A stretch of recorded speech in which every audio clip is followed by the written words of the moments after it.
मैं पल दो पल का शायर हूँ, पल दो पल मेरी कहानी है, पल दो पल मेरी हस्ती है, पल दो पल मेरी जवानी है। और इसमें एक लाइन है बहुत प्यारी जो आपको डाउन टू अर्थ रहना सिखाती है कि वो भी एक पल का किस्सा थे, मैं भी एक पल का किस्सा हूँ, कल तुमसे जुदा हो जाऊंगा, जो आज तुम्हारा हिस्सा हूँ, मैं पल दो पल का शायर हूँ।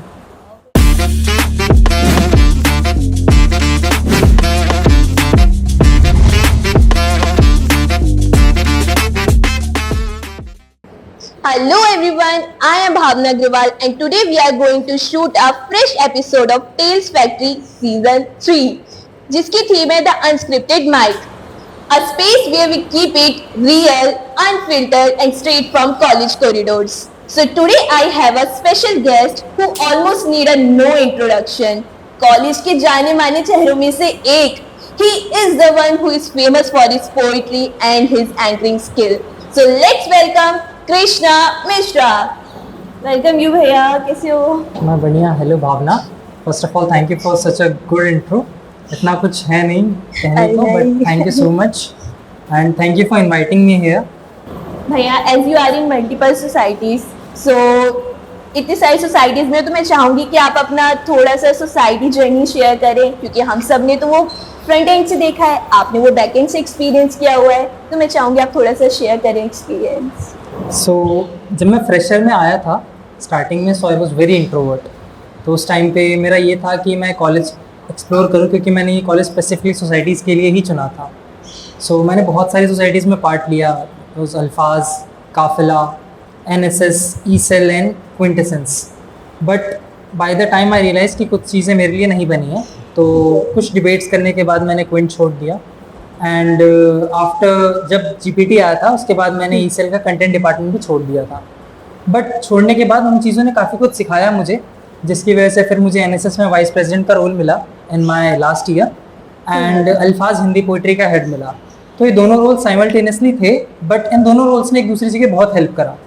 वहाँ पे एक पूरी टीम को लीड करना NSS में, उसने मुझे सिखाया कि बच्चों के साथ कैसे बात करते हैं.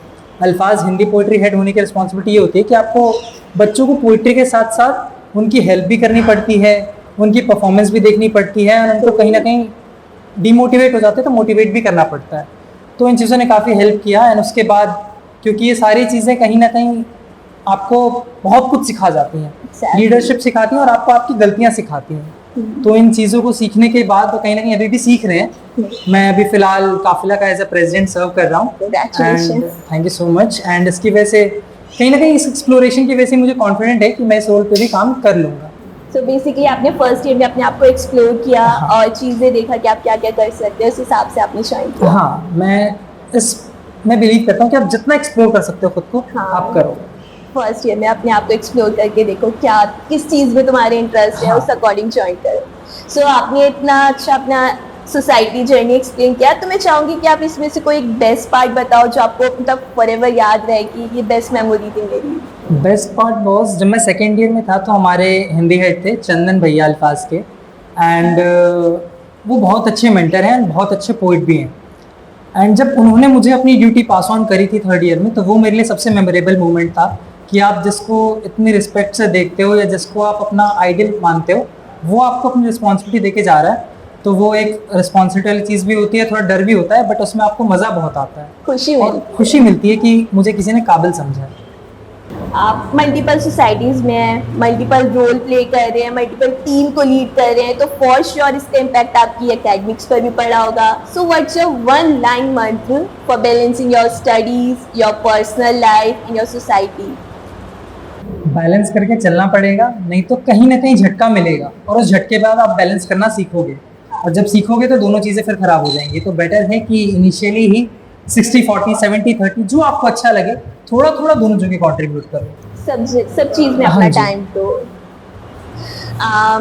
अब आप पोइट्री इतनी अच्छी करते हैं, एंकरिंग भी इतनी अच्छी करते हैं, तो फॉर श्योर कभी आप स्टेज पर गए होंगे तो भूल गए हो, या कोई आपके जूनियर आपके सामने भूल गया हो, तो आप उस सिचुएशन में कैसे अपने आप को कोप अप करते हैं, या अपने जूनियर को क्या सलाह देंगे कि वो इस तरीके को, नर्वसनेस को दूर करके परफॉर्म करे?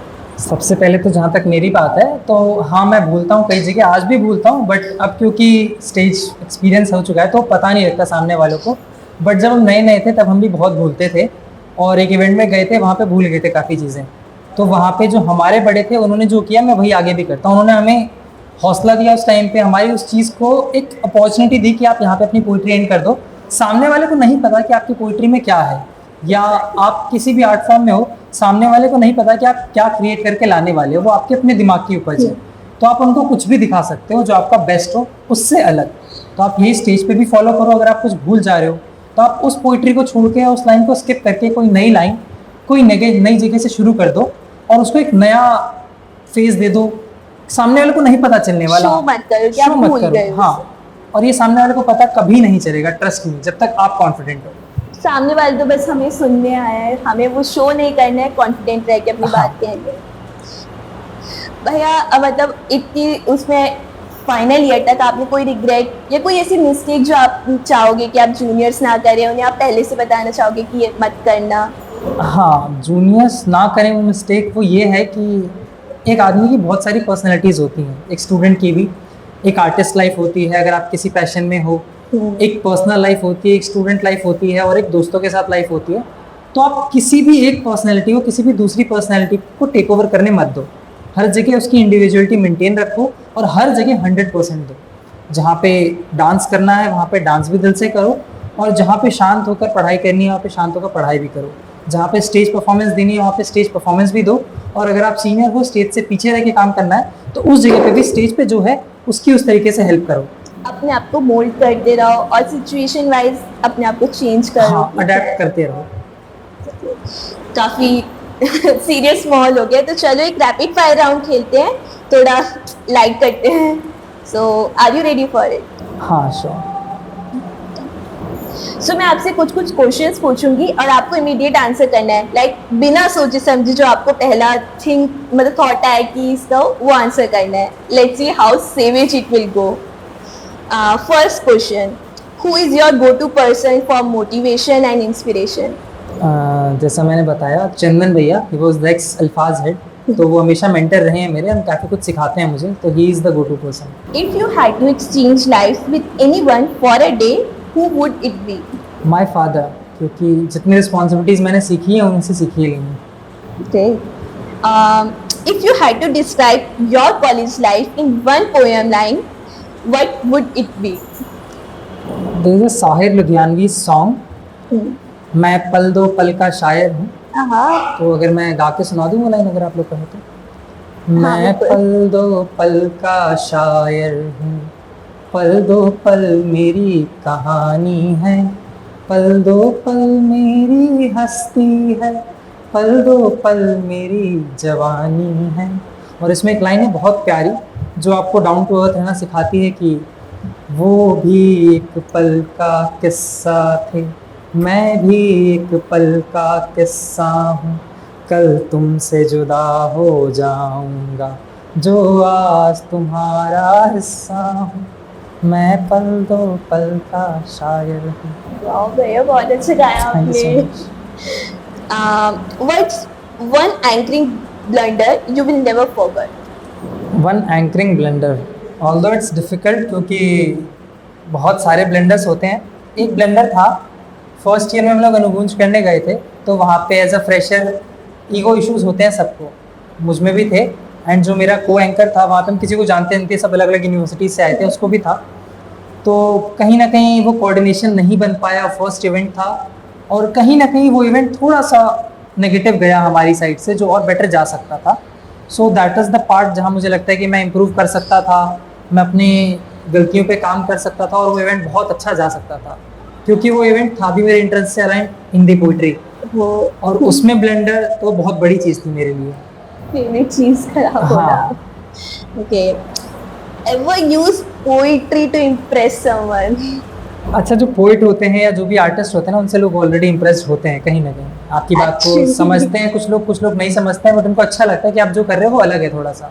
बट जो जिस संदर्भ में लाइन कही गई जहाँ तक मैं समझ पा रहा हूँ। हाँ, इम्प्रेस करने की कोशिश की है and हो जाते हैं लोग इम्प्रेस। पॉइंट समझ गए। हाँ। सो बहुत थैंक यू भैया, आपके क्वेश्चन आंसर सीख के मुझे बहुत अच्छा लगा सुन के, और मैं आशा करती हूँ कि सभी जूनियर्स को बहुत कुछ सीखने को मिला होगा भैया से और वो अपनी लाइफ में वो चीज़ फॉलो करेंगे। सो थैंक यू भैया for giving us this motivational thing. Thank you Bhavna and thank you TCC for inviting me यार। मतलब मेरे लिए बहुत प्राउड मोमेंट है कि मैं अपने फ्रेशर्स को कुछ बता पा रहा हूँ, क्योंकि हमने जो भी किया अपनी लाइफ में एज अ सीनियर, वो उसका अच्छा इंस्टिंक्ट तभी आता है जब आप देखते हो कि आपके आने वाले बाद में आने वाले लोग हैं वो भी कुछ कर पा रहे हैं उस चीज़ का, या आपकी बात को रख पा रहे हैं, या आपके जो आप सोच रहे हो एटलीस्ट उस पर काम कर पा रहे हैं। अगर एग्री नहीं कर पा रहे तो एटलीस्ट उस पर सोच पा रहे हैं। सो thank you so much you and TCC. So that's it for today. मिलते हैं अगले एपिसोड में। We inform, we inspire, we connect.